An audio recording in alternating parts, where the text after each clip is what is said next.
Hello everyone and welcome back to my channel. Today I'm going to be chatting about the books that I'm planning to read in the month of March. This dress has these massive puff sleeves that remind me of Belle, so I kind of feel like a Disney princess today. I have a lot of books picked out here that I have been waiting to read for such a long time, and February I just was not in a reading mood. I feel like with spring coming on and with March starting, I'm finally feeling like I want to read again, so I'm hoping that March is going to be a great reading month where I get to devour all of these books that I'm super pumped to read. But without further ado, let's go ahead and get started.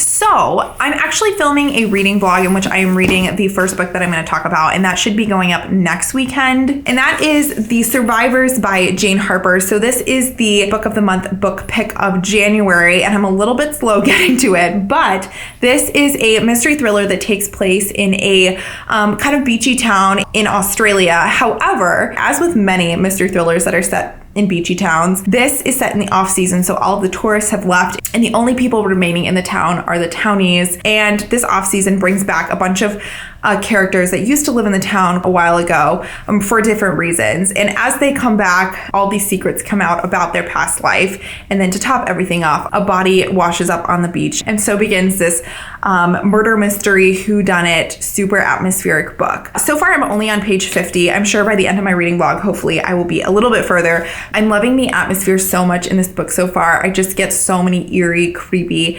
vibes from it. And I've never actually read a Jane Harper book. And overall, I do like her writing style. I feel like it is a little bit heavy on the description, but I think once I start sinking into it and getting used to it, this book is just going to fly by. So this is the first book that I'm planning to read this month, and I'm hoping to make a bit more of a dent in this one today. So the next book that I'm planning to read this month is The Vanishing Half by Brit Bennett.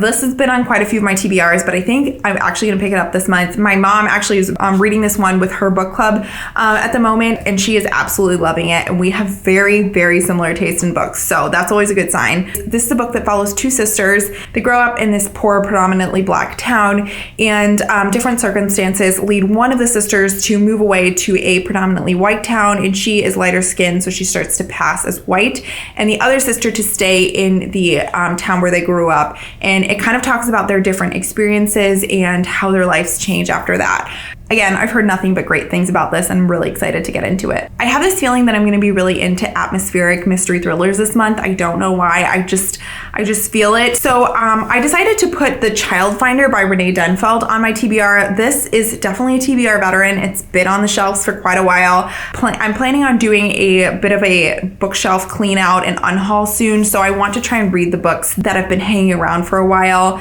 and that I'm interested in reading before the unhaul. This is about a child that goes missing in this snowy forest, and I think it has a lot of like wintry vibes, and I've heard that this is very atmospheric and wintry, and so maybe I can embrace the last little bit of winter with this creepy book. It is actually pretty short, and I think I'm going to be able to get through it pretty quickly. And I do have one of Renee Denfeld's other books on my shelf called The Enchanted that I've also been really wanting to read, so if I enjoy this one, I might end up picking that one up as well. But I think that starting The Survivors is just getting me into this mood, and I think I'm going to end up running with it. So the next book that I would love to read this month is The Four Winds by Kristin. I don't know why I haven't read this. I don't have a good reason for not having read this because I love Kristin so much, and I love all of her other books, and do you ever have a book where you know you're going to love it and you know you need to be in the right frame of mind because you know you need to love it? And if you're just in a reading slump or not in the right place, you don't want to read it because you don't want to spoil it. That's exactly how I feel with this book. So I'm hoping that when I get out of my reading slump, I will want to pick this up a bit more. But this is about a couple, and it takes place during the Great Depression. I don't know a whole lot about it, but they have this farm that is basically failing, as was very common at that time, and their marriage is also kind of falling apart. And it's about their dynamic as a couple and trying to stay afloat, and also the time period as well. I've heard that this is a total tearjerker, so I'm trying to prepare myself for that. And I've cried with every single one of Kristin books, so I have no doubt that I'm going to end up crying with this as well. I do think I'm going to end up filming a reading vlog of this book because of how anticipated it is for me. So hopefully I'll be able to document the full reading experience for you guys and upload that at some point this month. There's a lot of dark stuff on my TBR, so I decided that I was going to try and add something a little bit more light and fluffy just in case that's more of the mood that I'm in for this month. And so I decided to add The Hating Game by Sally Thorne onto my TBR. This has been on my shelf for 2 years now, and I know all of the hype and the love surrounding this book.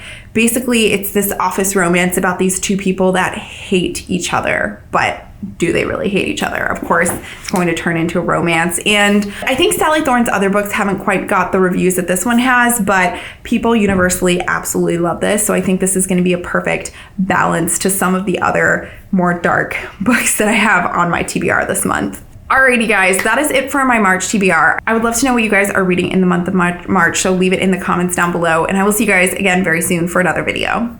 Bye.